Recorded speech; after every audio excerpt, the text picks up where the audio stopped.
490 वर्षों के बाद अयोध्या में राम जन्मभूमि पर जो मंदिर है उसमें पहली बार दीप जला है। उसके लिए बहुत बहुत बधाइयाँ हैं कि आदरणीय मोदी जी के, आदरणीय अमित जी के पुरुषार्थ से, सुप्रीम कोर्ट की तत्परता से और आदरणीय श्री आदित्यनाथ योगी जी के संकल्प से और संपूर्ण राष्ट्रवासियों की आस्था से यह कार्य संभव हो पाया।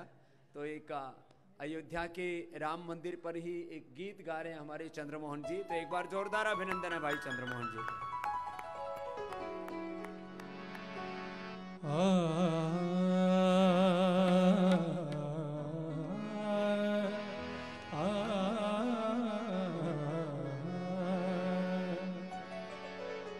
बन रहा है ये मंदिर मेरे राम का,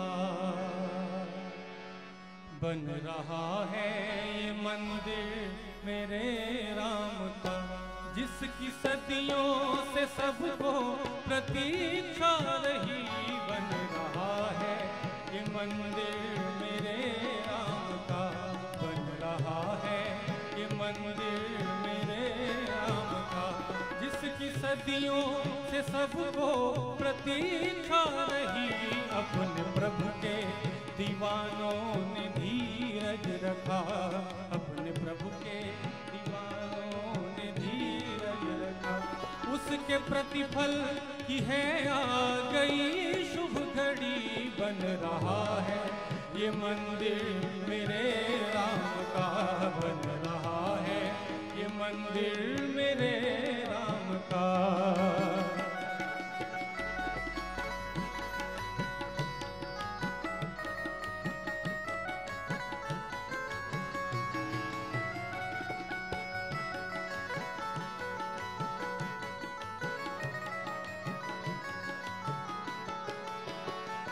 राम भारत के मर्यादा स्तंभ है,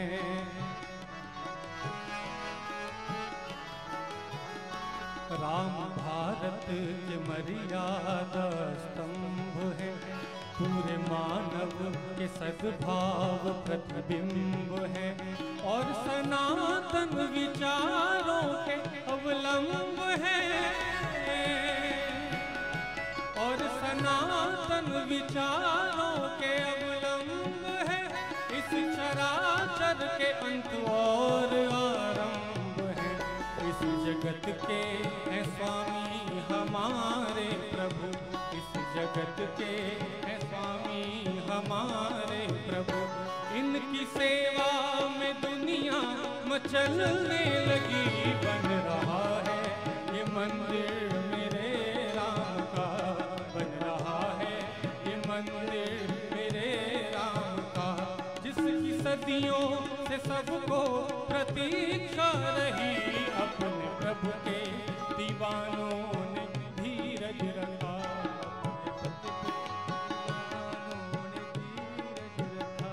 उसके प्रतिफल की है आ गई शुभ घड़ी। बन रहा है ये मंदिर मेरे राम का, ये मंदिर मेरे राम का।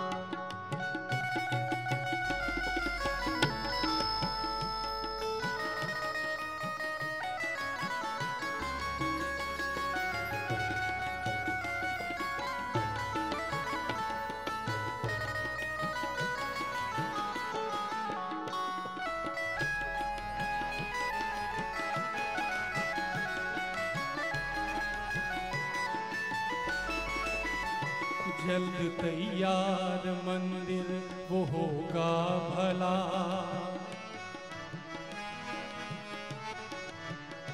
जल्द तैयार मंदिर वो होगा भला, जिसकी कारीगरी में है अद्भुत कला। बन के गौरव वतन का हरे सब बला, बन के गौरव वतन का हरे सब कला। सिया लक्ष्मण के संग है श्री राम लला, कुंज श्रद्धा के दीपक जले अनगिनत, कुंज श्रद्धा के दीपक जले अनगिनत। भक्ति भक्तों के मन में उमड़ने लगी, बन रहा है ये मंदिर मेरे राम का, बन रहा है ये मंदिर मेरे राम का। जिसकी सदियों से सबको प्रतीक्षा रही, अपने प्रभु के दीवानों ने धीरज रखा, अपने प्रभु के दीवानों ने धीरज रखा। उसके प्रतिफल की है आ गई शुभ घड़ी, बन रहा है ये मंदिर मेरे राम का, बन रहा है ये मंदिर मेरे राम का, बन रहा है ये मंदिर मेरे राम का, बन रहा है ये मंदिर मेरे प्रभु जी का, बन रहा है ये मंदिर मेरे राम प्रभु जी, बन रहा है ये मंदिर मेरे राम का, बन रहा है ये मंदिर मेरे राम का, बन मेरे राम का, मेरे राम का। बोलिए मर्यादा पुरुषोत्तम श्री रामचंद्र की जय हो, भारत माता की जय हो। तो आज बहुत आनंद और उत्साह का पूरा वातावरण है और पूरा राष्ट्र राम में हो रहा है, योग में हो रहा है, अध्यात्म में, वेद में हो रहा है। और राम की स्तुति के साथ ही हमारे पतंजलि विश्वविद्यालय के बहुत ही तेजस्वी छात्र अजय ने भगवान राम की स्तुति के साथ ही योग और संगीत को और अपने पूरे आस्था को इसमें पूरा संजो करके एक प्रस्तुति तैयार की है। तो एक बार अजय जी का भी सबकी ओर से विशेष अभिनंदन हो जाए। और स्क्रीन के ऊपर आप सभी देख पाएंगे तो ये विशेष होनहार हमारे पतंजलि के विद्यार्थी हैं। तो एक बार जोरदार तालियां हो जाए इनके लिए फिर से। तो आप सभी अपनी स्क्रीन पर देख पाएंगे, बहुत बड़ी स्क्रीन है यहाँ मंच के दोनों ओर ही। तो चलिए शुरुआत करते हैं राम की स्तुति से ही। और पूरी श्रद्धा को इन्होंने समेटे हुआ है इस अपनी पूरी प्रस्तुति में, तो आप सबको आनंद होगा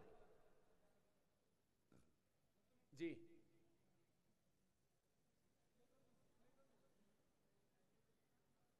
और इसका सीधा प्रसारण फेसबुक, संस्कार, आस्था सारी नेटवर्क पर हो रहा है।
जोरदार अभिनंदन भाई इसका जय का।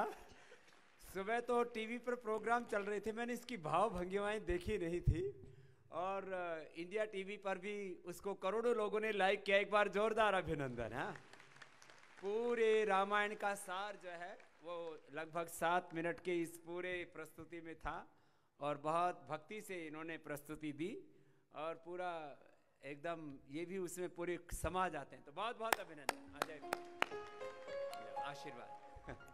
पूरा संतुलन इन्होंने बना के रखा हुआ पूरे इस रंगोलियों के बीच में, दीपों के बीच में। और पूज्य आचार्य श्री ने भी सुबह देखी नहीं थी, तो पूज्य आचार्य श्री का भी हमारे बीच में इस दीपोत्सव पर उनका आगमन और उनकी उपस्थिति हमारे लिए बहुत बड़ी शक्ति है। तो श्रद्धे पूज्य आचार्य श्री का, श्रद्धे गुरुदेव का बहुत बहुत अभिनंदन है। और अभी क्योंकि एक लंबी प्रक्रिया है आज के अनुष्ठान की, तो एक भजन से चलो रामाशीष जी और प्रज्ञा जी एक दीप भजन के साथ फिर आगे का यज्ञ का अनुष्ठान प्रारंभ है।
सुखी जीवन हो सबका, स्वस्थ सुखी जीवन हो सबका, समृद्धि घर आए जीवन के कोने कोने से, जीवन के कोने कोने से भगाए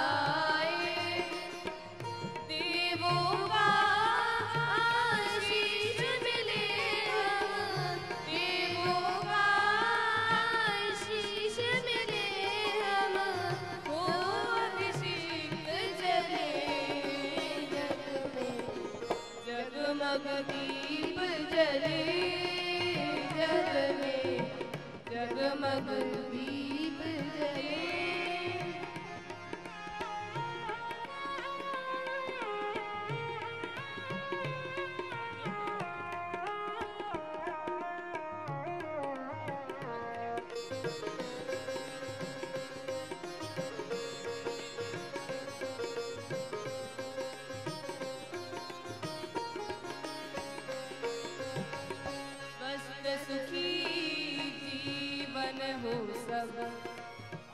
सत्यव्रती होकर जीवन में सत्य मार्ग अपनाए,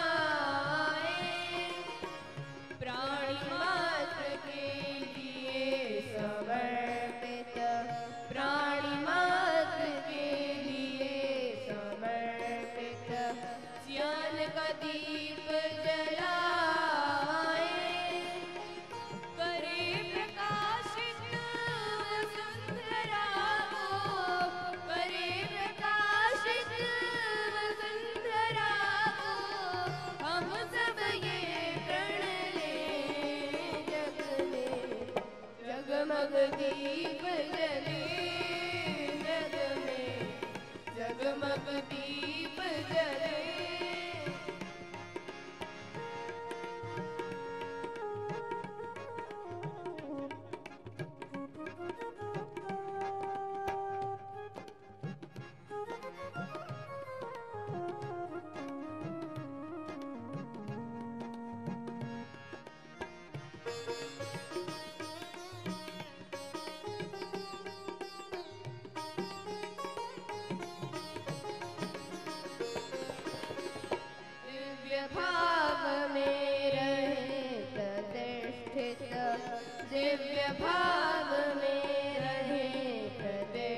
दीप जलाकर भेदभाव को दूर करें हम, भेदभाव को दूर करें हम, मानवता अपना कर।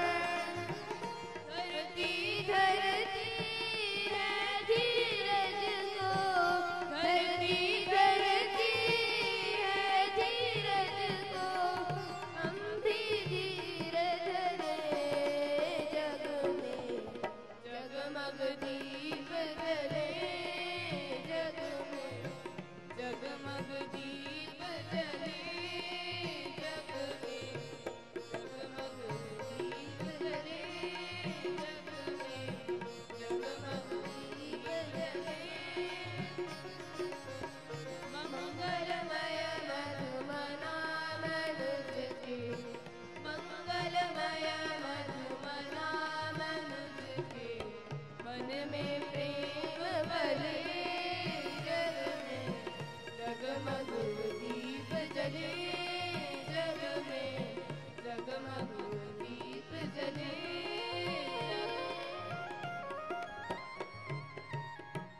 चलो जी, बहुत बहुत अभिनंदन रामाशीष जी का, प्रज्ञा जी का। और अब ओंकार के उद्घोष के साथ आइए आज के इस शारदीय नवषष्ठी का, दीपावली के विशेष श्री यज्ञ का प्रारंभ करते हैं। 3 बार ओंकार के उद्घोष के साथ, संकल्प पाठ के साथ।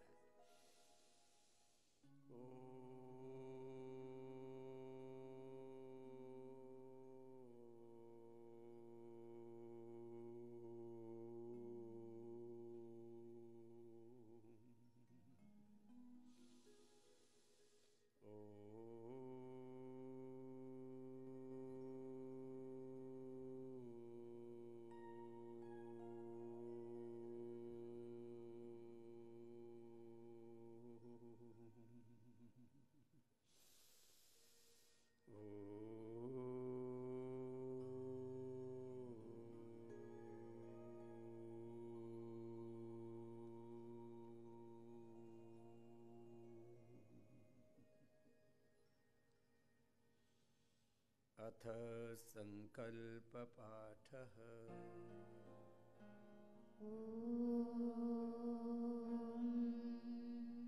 तत्सत् श्री ब्रह्मणो दिवसे द्वितीये प्रहरुत्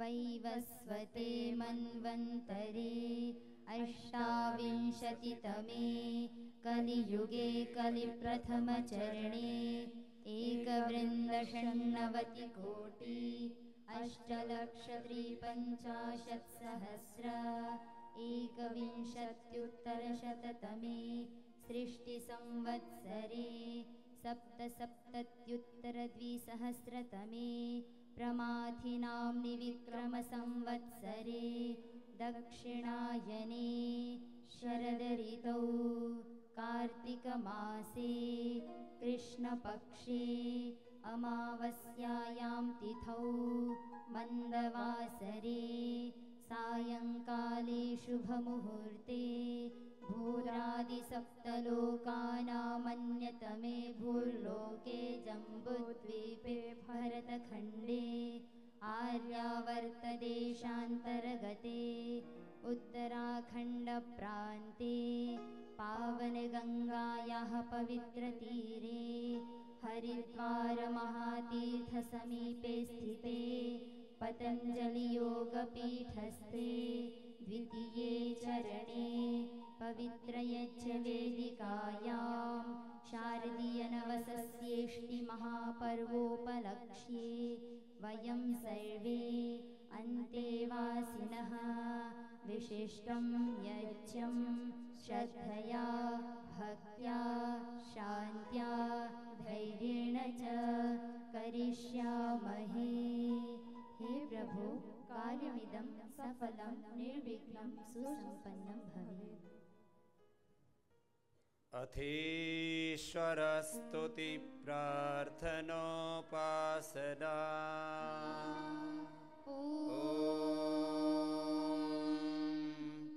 विश्वानि देव सवितर्दुरितानि परासु वा यद्भद्रं तन्न आसु वा हिरण्यगर्भः समवर्तताग्रे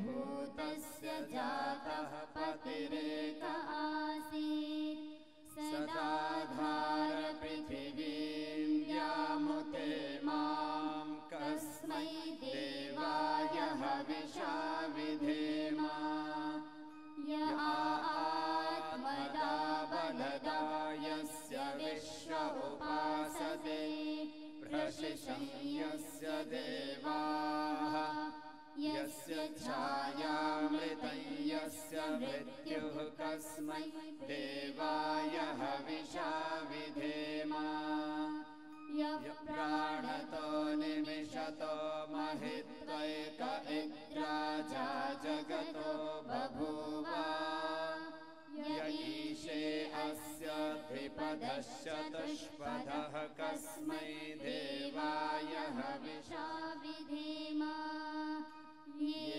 नद्यो रुग्रा पृथिवी च दृढा येन सह सभितं येन नाकः यो अन्तरिक्षे रजसो विमानः कस्मै देवाय हविषा विधेम प्रजापतेन त्वदेतान्यो विश्वा जातानि परिता बभूव यत्कामास्ते जुहुमस्तन्नो अस्तु वयं स्यामपतयो रयेणां स नो बन्धुर्जनिता स विधाता धामानि वेद भुवनानि विश्वा यत्र देवा अमृतमानशानास्तृतीयेधामन्नद्यैरयन्त अग्नेनय सुपथाराये अस्मान् विश्वानि देववयुनानि विद्वान् युयोध्यस्मज्जुहुराणमेनो भूयिष्ठान् तेन मुक्तिं विधेम ईश्वरस्तुति प्रार्थनोपासना। अब आचमन पूर्वक यज्ञ अनुष्ठान को आगे बढ़ाते हैं और सभी यज्ञ वेदियों पर संस्था के सभी वरिष्ठ जन श्रद्धेय आचार्य श्री के साथ साथ हमारे संगठन के सभी मुख्य केंद्रीय प्रभारी सभी हमारे जो नए ब्रह्मचारी जिनका यज्ञोपवीत संस्कार हो रहा है वहाँ पर एक एक हमारे आचार्य पूज्य स्वामी मित्र देव जी पूज्य स्वामी आनंद देव जी आत्मदेव जी एक एक आचार्य एक एक वेदी पर सबके साथ रहेंगे और जो है सारी व्यवस्थाओं का संचालन हमारे पूज्य स्वामी परमार्थ देव जी सब परमार्थ में लगे हुए हैं। आचार्य उर्मिला जी भी मध्य वाली वेदी पर जहाँ हमारे परम आदरणीय डॉक्टर यशदेव शास्त्री जी और आदरणीय श्री भरत जी उपस्थित हैं वहाँ वो भी उपस्थित हो जाएंगे और सभी वरिष्ठ जन इस यज्ञ अनुष्ठान में श्रद्धा भक्ति पूर्वक उपस्थित हैं। अभी आचमन पूर्वक अनुष्ठान को आगे बढ़ाते हैं। ओम अमृतोपस्तरणमसि स्वाहा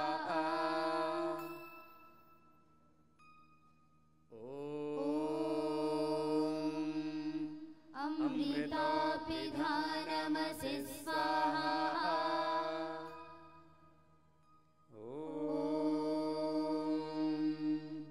सत्यं यशः श्रीमहि श्रीः श्रयतां स्वाहा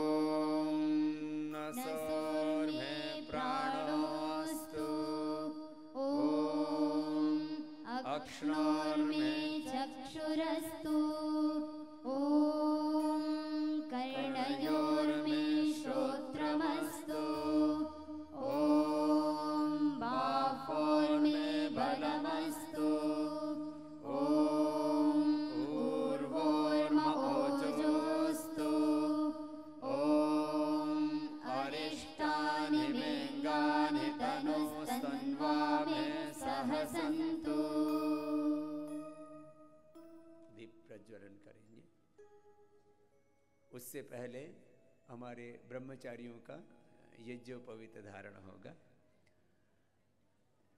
वैदिक गुरुकुलम में, वैदिक कन्या गुरुकुलम में ऐसे ही भाई बहनों का प्रवेश होता है जो अपना संपूर्ण जीवन, अपना सर्वस्व गुरु आज्ञा में रह करके, वेद आज्ञा में रह करके, ऋषियों की परंपरा के अनुरूप देश, धर्म और संस्कृति, इस पूरी समष्टि की सेवा में अपने जीवन की आहुतियाँ देना चाहते हैं। ऐसे दिव्य आत्मा पतंजलि के इस वैदिक गुरुकुलम और वैदिक कन्या गुरुकुलम में शिक्षा दीक्षा ग्रहण करके अपने आप को ऋषियों के प्रतिनिधि के रूप में, उनके प्रतिरूप, उनके मूर्त रूप के रूप में, उनके सच्चे उत्तराधिकारियों के रूप में तैयार करते हैं। ऐसे ही ब्रह्मचारी आज जो इस पतंजलि गुरुकुलम में के पतंजलि योगपीठ के वैदिक गुरुकुलम में यहाँ जिनकी परीक्षा पूर्ण हो चुकी है और वह अब इस ब्रह्मचर्य के मार्ग पर दीक्षित हो रहे, एक बार पूरे पतंजलि योगपीठ परिवार की ओर से इनका बहुत बहुत अभिनंदन है।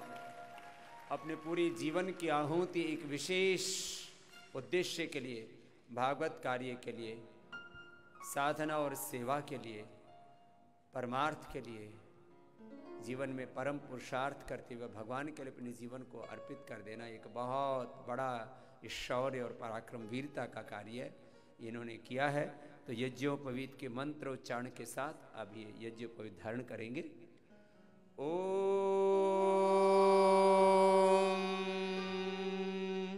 यज्ञोपवीतं परमं पवित्रं प्रजापतेर्यत्सहजं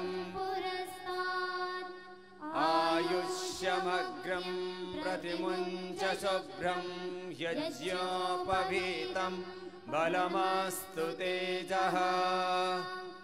ॐ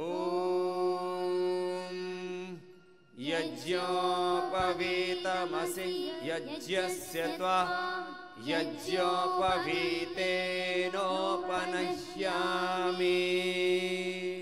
धारण कर लेंगे यज्ञोपवीत को। और यह एक बहुत बड़ी दीक्षा है जिसमें हम प्रथम तंतौ ऋग्वेदम, द्वितीय तंतौ यजुर्वेदम, तृतीय तंतौ सामवेदम, ग्रंथौ अथर्वाणम विन्यसामि। माने जो हमारी त्रयी विद्या है, चारों वेदों की जो हमारी धर्म परंपरा है, जो हमारी वेद परंपरा है, ऋषि परंपरा है, उस ऋषि परंपरा में हम दीक्षित होते हैं यज्ञोपवीत के माध्यम से।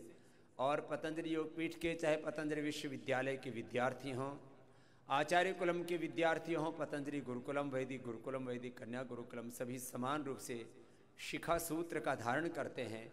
और यह हमारी सांस्कृतिक गौरव के दो बड़े प्रतीक हैं। इन सब के हम आज दीपावली का दिन तो सबके ही सौभाग्य का दिन है। ये सब प्रकार से अपने जीवन में सौभाग्य को, दिव्यता को, देवत्व को, ऋषित्व को उपलब्ध हों। इन्हीं शुभकामनाओं के साथ एक बार पुनः इन सब ब्रह्मचारियों का बहुत बहुत अभिनंदन है। आज इन्होंने एक बहुत बड़ा व्रत लिया है दीपावली के दिन। आज जहाँ एक और हम शारदीय नवषष्ठी मनाते हैं, वहीं आज ही के दिन महर्षि देव दयानंद का निर्वाण हुआ। और उनका सपना था ये भारत पुनः अपनी जड़ों से जुड़े वेदों की ओर लौटे, योग और अध्यात्म की ओर लौटे। और हम योग और अध्यात्म का आधार लेकर के, हम अभ्युदय का आधार लेकर के निश्रेयस के सोपान चढ़ें, जीवन में बाहर और भीतर की समग्र उन्नति करते हुए जीवन में सब प्रकार का स्वास्थ्य, सुख, समृद्धि, शांति, वैभव को प्राप्त करके स्वयं अपने जीवन में परम वैभव को प्राप्त हो और यह राष्ट्र भी परम वैभवशाली बने। और हमें अपने आंखों के सामने ये कार्य होता हुआ देखना और उसके लिए स्वयं पुरुषार्थ करते हुए इस हेतु अपने आहुतियां जीवन की प्रदान करनी है। ये संकल्प हम आज दिवाली के दिन लें। इसी संकल्प के साथ आओ बाहर का दीप भी जलाते हैं और अंतर के दीप हमारे निरंतर प्रज्वलित रहें, जीवन के किसी कोने में कोई अंधेरा ना रहे। ओम भूर्भुवः स्वः सभी संवेद स्वर से एक साथ मंत्रों का उच्चारण करें, क्योंकि सभी प्रतिदिन यजन करते ही हैं। ओम भूर्भुवः स्वर्द्योरिव भूम्ना तस्यास्ते पृथिवी देव यजनि पृष्ठे अग्निमन्नादमन्ना ध्यायादधे। यज्ञाग्नि को यज्ञ कुंड में स्थापित करके प्रार्थना करते हैं। न कपूर में अग्नि दिख रही थी, न यज्ञ की जो समिधाएं हैं उनमें। अब ये अग्नि जैसे इनके भीतर प्रज्वलित होती, हमारे भीतर ज्ञान की, श्रद्धा की, भक्ति की, पुरुषार्थ की अग्नि, दिव्यता की, दिव्य गुण कर्म स्वभावों की, यह देवत्व के, ऋषित्व की, ब्रह्मत्व की अग्नि सदा प्रज्वलित रही, इसके लिए प्रार्थना करते हैं। ओम उद्बुद्ध्य स्वाग्ने प्रतिजागृहि त्वमिष्टा पूर्ते सनं सृजेतामयञ्च अस्मिन् सधस्थे अध्युत्तरस्मिन् विश्वे देवा यजमानस्य सीदत। ओम उद्बुद्ध्य ओम अयन्त इदम आत्मा जातवेदस्ते नित्यस्ववर्धस्व चेद्धवर्धय चास्मान् प्रजया पशुभिर्ब्रह्मवर्चसेनान्नाद्येन समेधय स्वाहा इदमग्नये जातवेदसे इदन्न मम। समिधाग्निं दुवस्यत घृतैर्बोधयतातिथिम् आस्मिन् हव्याजुहोतना सुसमिद्धाय शोचिषे घृतं तीव्रं जुहोतना अग्नये जातवेदसे स्वाहा इदमग्नये जातवेदसे इदन्न मम। ॐ तन्त्वा समिद्भिरङ्गिरो घृतेन वर्धयामसि बृहच्छोचाय वेष्ट्य स्वाहा इदमग्नयेङ्गिरसे इदन्न मम। ॐ अयन्त इद्म आत्मा जातवेदस्ते नेभ्यस्ववर्धस्व चेद्धवर्धय चास्मान् प्रजया पशुभिर्ब्रह्मवर्चसेनान्नाद्येन समेधय स्वाहा इदमग्नये जातवेदसे इदन्न मम। ॐ अयन्त इदम आत्मा जातवेदस्ते नेभ्यस्ववर्धस्व चेद्धवर्धय चास्मान् प्रजया पशुभिर्ब्रह्मवर्चसेनान्नाद्येन समेधय स्वाहा इदमग्नये जातवेदसे इदन्न मम। ॐ अयन्त इदम आत्मा जातवेदस्ते नेभ्यस्ववर्धस्व चेद्धवर्धय चास्मान् प्रजया पशुभिर्ब्रह्मवर्चसेनान्नाद्येन समेधय स्वाहा इदमग्नये जातवेदसे इदन्न मम। ॐ अयन्त इदम आत्मा जातवेदस्ते नेभ्यस्ववर्धस्व चेद्धवर्धय चास्मान् प्रजया पशुभिर्ब्रह्मवर्चसेनान्नाद्येन समेधय स्वाहा इदमग्नये जातवेदसे इदन्न मम। ॐ अयन्त इदम आत्मा जातवेदस्ते नेभ्यस्ववर्धस्व चेद्धवर्धय चास्मान् प्रजया पशुभिर्ब्रह्मवर्चसेनान्नाद्येन समेधय स्वाहा इदमग्नये जातवेदसे इदन्न मम। ॐ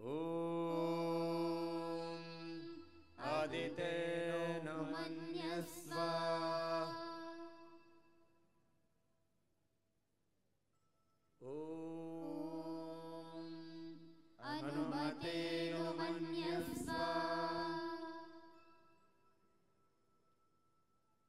ओम सरस्वत्यनुमन्यस्व ओम देवसवितः प्रसुवयज्ञं प्रसुवयज्ञपतिं भगाय दिव्यो गन्धर्वः केतपूकेतं नः पुनातु वाचस्पतिर्वाचं न स्वदतु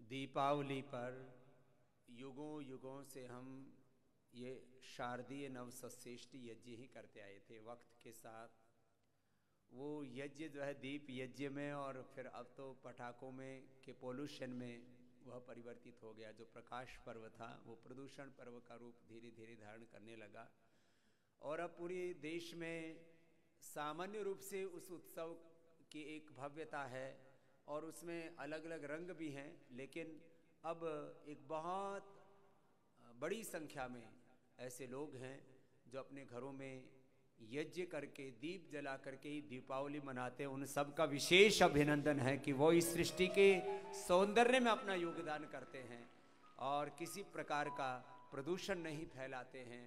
इतनी पहले से ही जहरीली हैं हवाएं, मिट्टी, पानी और इस विचार और आहार की एक विकरालता बहुत बड़ा रूप ले चुकी थी। ऐसे में पूरे देश में यज्ञ पूर्वक, दीप यज्ञ पूर्वक दीपोत्सव दीपावली को मनाना यह अपने आप में एक श्रेष्ठ परंपरा है और उसका सभी निष्पादन करते हुए हर वर्ष हम जब ये दीपावली का सीधा प्रसारण करते हैं, आस्था, संस्कार, वैदिक, फेसबुक, सभी मेन स्ट्रीम मीडिया, सोशल मीडिया के माध्यम से तो लाखों लाखों करोड़ों करोड़ों भाई बहन पूरे देश और दुनिया में हमारे साथ जुड़ कर के अपने घरों में यज्ञ करते हैं।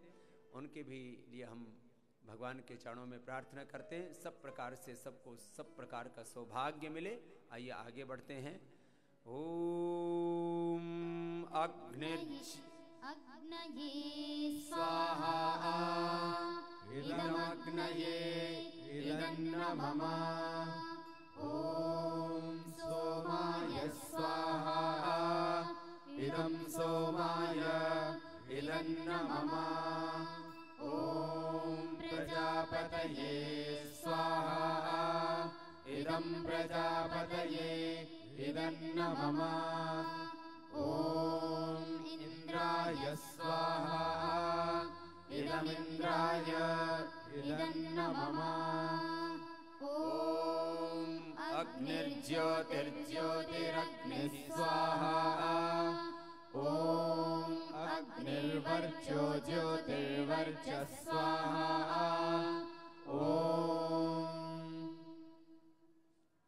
स्वाहा ओम सजुर्देवेन सवित्रा सजुरात्रेन्द्रवत्या जुषाणो अग्निर्वेतु स्वाहा ओम भूरग्नये प्राणाय स्वाहा इदमग्नये प्राणाय इदन्नमम ओम भुवर्वायवे पानाय स्वाहा इदं वायवे पानाय इदन्नमम ओम स्वरादित्याय व्यानाय स्वाहा इदमादित्याय व्यानाय इदन्नमम ओम भूर्भुवस्वरग्निवायुवादितेभ्यः प्राणापानव्यानेभ्यः स्वाहा इदमग्निवायुवादितेभ्यः प्राणापानव्यानेभ्यः इदन्नमम ओम आपो ज्योतिरसोमृतं ब्रह्म भूर्भुवस्वरो स्वाहा ओम यां मेधां देवगणाः पितरश्चोपासते तया मामद्य मेधयाग्निः मेधाविनं कुरु स्वाहा ॐ विश्वानि देव सवितर्दुरितानि परासुव यद्भद्रं तन्न आसुव स्वाहा ॐ अग्नेन यसुपथाराये अस्मान् विश्वानि देव वयुनानि विद्वान् युयोध्यस्मज्जुहुराणमेनो भूयिष्ठान् तेन मौक्तिं विधेम स्वाहा ॐ भूर्भुवस्वः तत्सवितुर्वरेण्यं भर्गो देवस्य धीमहि धियो यो नः प्रचोदयात् स्वाहा ॐ भूर्भुवस्वः तत्सवितुर्वरेण्यं भर्गो देवस्य धीमहि धियो यो नः प्रचोदयात् स्वाहा ॐ भूर्भुवस्वः तत्सवितुर्वरेण्यं भर्गो देवस्य धीमहि धियो यो नः प्रचोदयात् स्वाहा ॐ त्र्यम्बकं यजामहे सुगन्धिं पुष्टिवर्धनम् उर्वारुकमिव बन्धनात् मृत्योर्मुक्षीयमामृतात् स्वाहा ॐ त्र्यम्बकं यजामहे सुगन्धिं पुष्टिवर्धनम् उर्वारुकमिव बन्धनान् मृत्योर्मुक्षीयमामृतात् स्वाहा ॐ त्र्यम्बकं यजामहे सुगन्धिं पुष्टिवर्धनम् उर्वारुकमिव बन्धनान् मृत्योर्मुक्षीयमामृतात् स्वाहा ॐ स्तुता मया वरदा वेदमाता प्रचोदयन्तां पावमाने द्विजानाम् आयुः प्राणं प्रजां पशुं कीर्तिं द्रविणं ब्रह्मवर्चसं मह्यं दत्त्वा व्रजत ब्रह्मलोकं स्वाहा। राष्ट्र के योगक्षेम के लिए, सभी राष्ट्रवासियों की खुशहाली के लिए, उनके जीवन में सब प्रकार के सौभाग्य का उदय हो, ये प्रार्थना करते हुए आहुति दे रहे हैं। ओम ब्रह्मन् ब्राह्मणो ब्रह्मवर्चसी जायतामा राष्ट्रे राजन्यः शूर इषव्योतिव्याधि महारथो जायताम् दोग्ध्रिधेनुर्वोढा नड्वानाशुः सप्तिः पुरन्धिर्योषा जिष्णुरथेष्ठाः सभेयो युवास्य यजमानस्य वीरो जायताम् निकामे निकामेन पर्जन्यो वर्षतु फलवत्यो न ओषधयः पच्यन्ताम् योगक्षेमो नः कल्पताम् स्वाहा ॐ राष्ट्राय स्वाहा इदं राष्ट्राय इदं न मम ॐ राष्ट्राय स्वाहा इदं राष्ट्राय इदं न मम ॐ राष्ट्राय स्वाहा इदं राष्ट्राय इदं न मम। और अब श्री सूक्त से दीपावली पर सभी लक्ष्मी पूजा करते हैं, और लक्ष्मी अर्थात जीवन में ऐश्वर्य, भौतिक ऐश्वर्य हो और हमारे जीवन में दैवी संपत्ति भी हो, और जीवन में किसी भी प्रकार का कोई रोग दुख और दारिद्र्य ना हो, इसके लिए हम प्रभु से प्रार्थना करते हैं। और जीवन में पुरुषार्थ करते हुए, योग और यज्ञ में जीवन जीते हुए हम दिव्य संकल्पों से अनुप्राणित होते हैं। तो पतंजलि योगपीठ सहित संपूर्ण भारतवासियों सहित संपूर्ण विश्व की समृद्धि हो, इसी संकल्प के साथ आइए आज दीपावली के यज्ञ की विशेष आहुतियां प्रदान कर रहे हैं।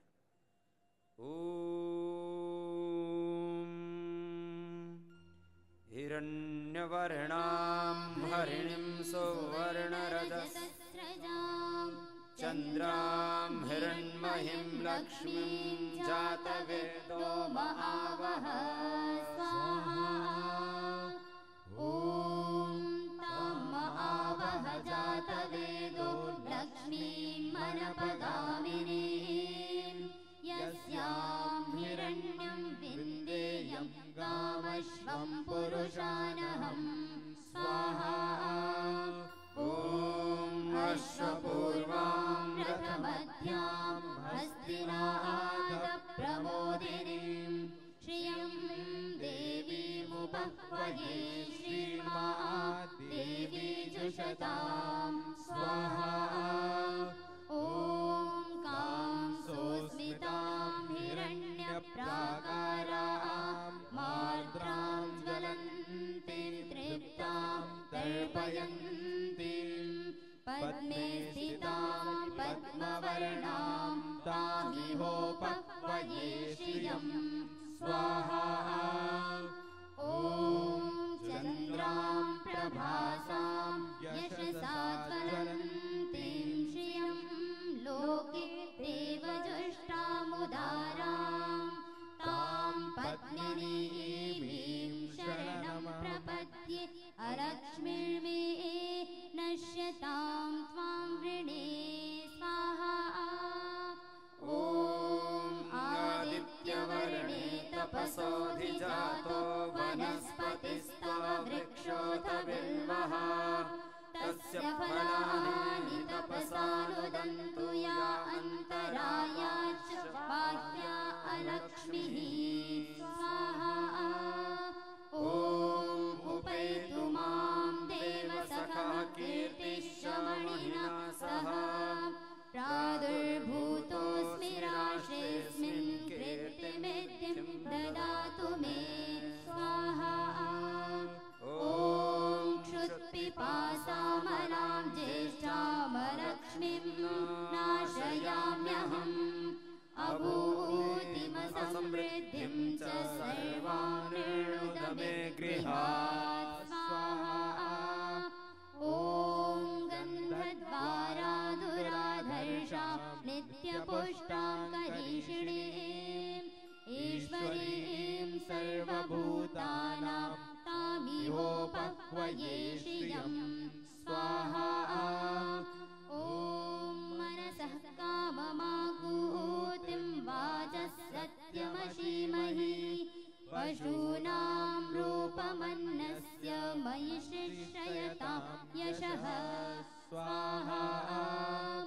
ॐ कर्दमेन प्रजा भूता मयि सम्भव कर्दम श्रियं वासय मे कुले मातरं पद्ममालिनीं स्वाहा।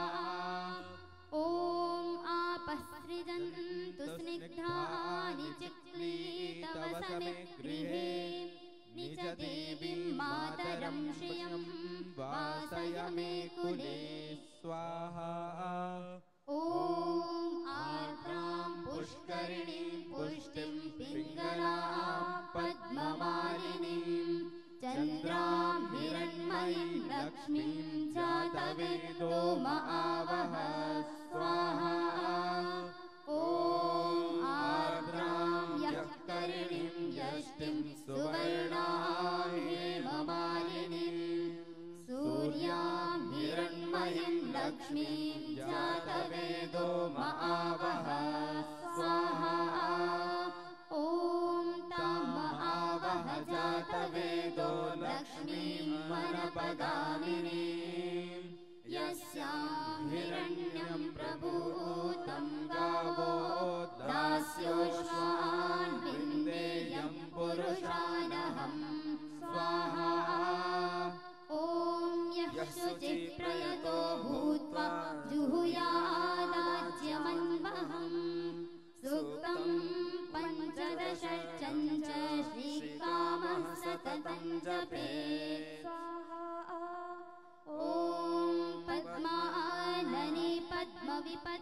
पद्मभद्रे पद्मप्रिये पद्मदलायताक्षी विश्वप्रिये विष्णुमनोनुकूले त्वादपद्ममयि सन्निधत्स्व स्वाहा। ॐ पद्मानने पद्म उरुरु पद्माक्षी पद्मसंभवे तन्मे भजसि पद्माक्षी येन सौख्यं लभाम्यहम्। स्वाहा। ॐ अश्वदायि गोदायि धनदायि महाधने धनं मे जुषतां देवी सर्वकामांश्च देहि मे स्वाहा। ॐ पुत्रपौत्रधनं धान्यं हस्तस्य श्वासतरीरथं प्रजानां भजसि माता आयुष्मन्तं करोतु मे स्वाहा। ॐ धनमग्ने धनं वायु धनं सूर्यो धनं वसुः धनमिन्द्रो बृहस्पतिर्वरुणो धनमश्विना स्वाहा। ॐ वैनतेय सोमं पिब सोमं पिबतु वित्रः सोमं धनस्य सोमिनो मह्यं ददातु सोमिनः स्वाहा। ॐ न क्रोधो न च मात्सर्यं न लोभो न शुभामतिः भवन्ति कृतपुण्यानां भक्त्या सुतजापिनां स्वाहा। ॐ सरसि जलिनये सहोजहस्ते धवलतरांशुगन्धमाल्यशोभे भगवति हरिवल्लभे मनोज्ञे त्रिभुवनभूतिकरी प्रसीद मह्यम् स्वाहा। ॐ विष्णुपत्नीं क्षमां देवीं माधवीं माधवप्रियां लक्ष्मीं प्रियसखीं भूमिं नमाम्यच्युतवल्लभां स्वाहा। ॐ महालक्ष्मै च विद्महे विष्णुपत्न्यै च धीमहि तन्नो लक्ष्मीः प्रचोदयात् स्वाहा।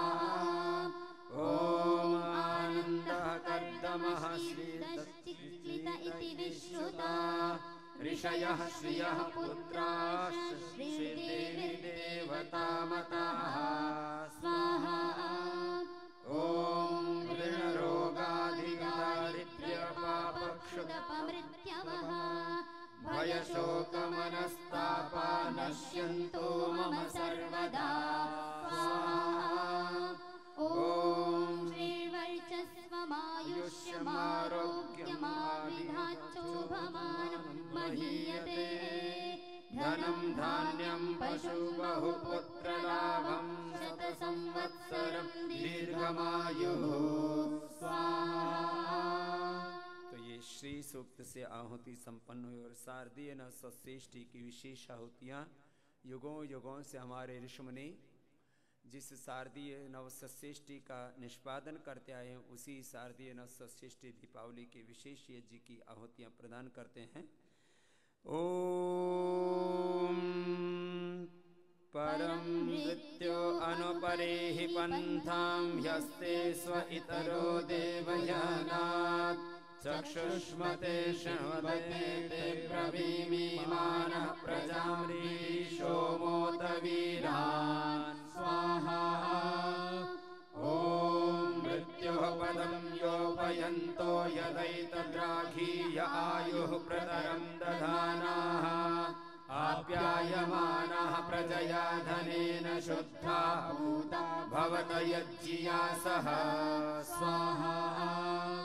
ॐ इमे जीवा विवृतिरावृत्रन्नभूद्भद्रा देवहूतिर्नो अद्य प्राञ्चो अगामऋतये हसायद्राघीय आयुः प्रतरं दधानाः स्वाहा।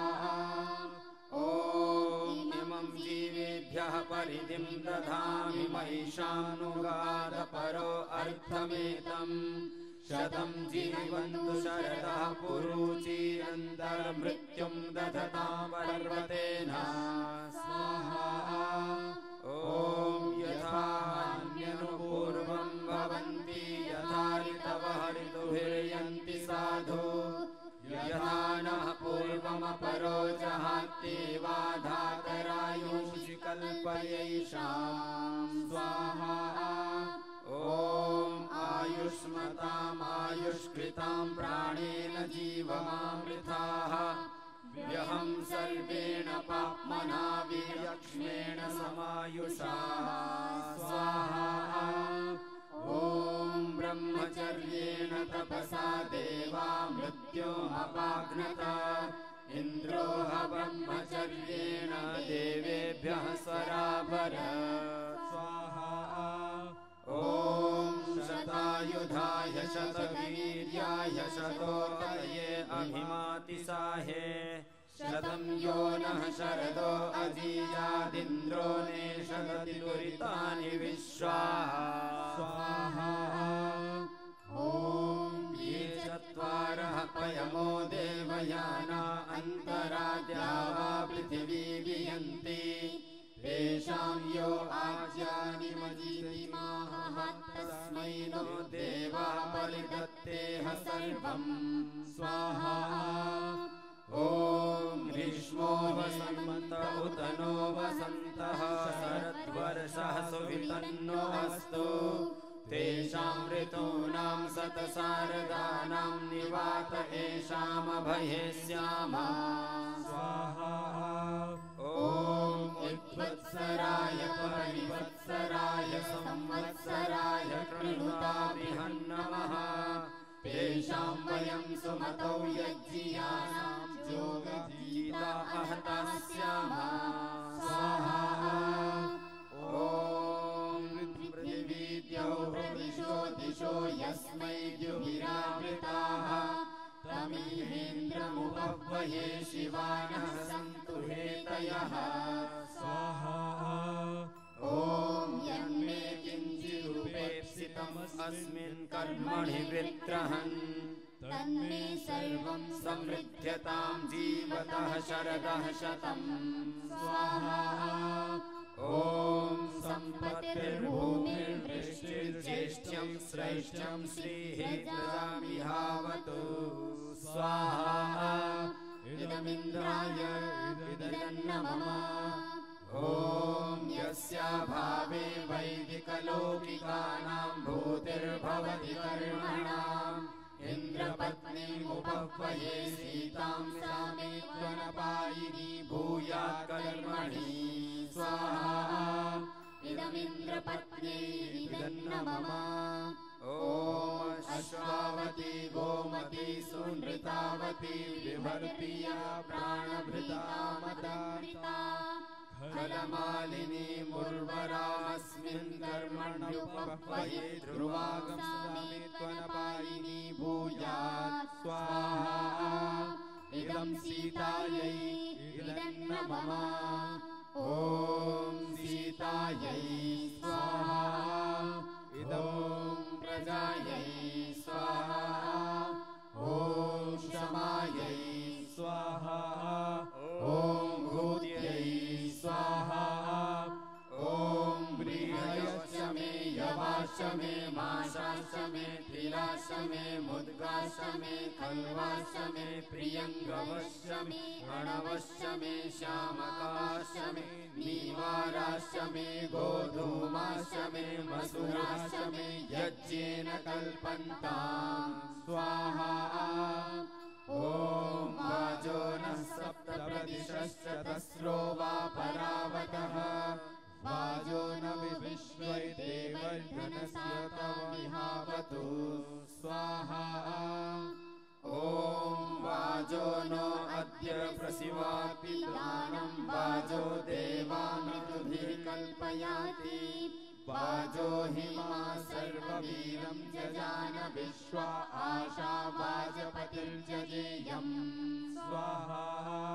ॐ वाजः पुरस्तादुतमध्यतो नो वाजो देवान् हविषा वर्धयाति वाजो हिमा सर्ववीरं चकार सर्वा आशा वाजपतिर्भवेयम् स्वाहा ॐ धीरायुञ्जन्ति कवयो युगावितन्वते पृथक् धीरा देवेषु सुमनयो स्वाहा ॐ युनक्तसीरायुयुगातनोत कृते यो नौ वपतेह बीजम् विराजस्नुष्टिस्सभरा असन्नो नेदीय इत्शृण्यः पवमायवन् स्वाहा ॐ लाङ्गलं परिरवत्सु सुषीमं सोमसत्सरु उदित्वपतु कामविं प्रस्थावद्रथवाहनं पीवरीं च प्रफल्यं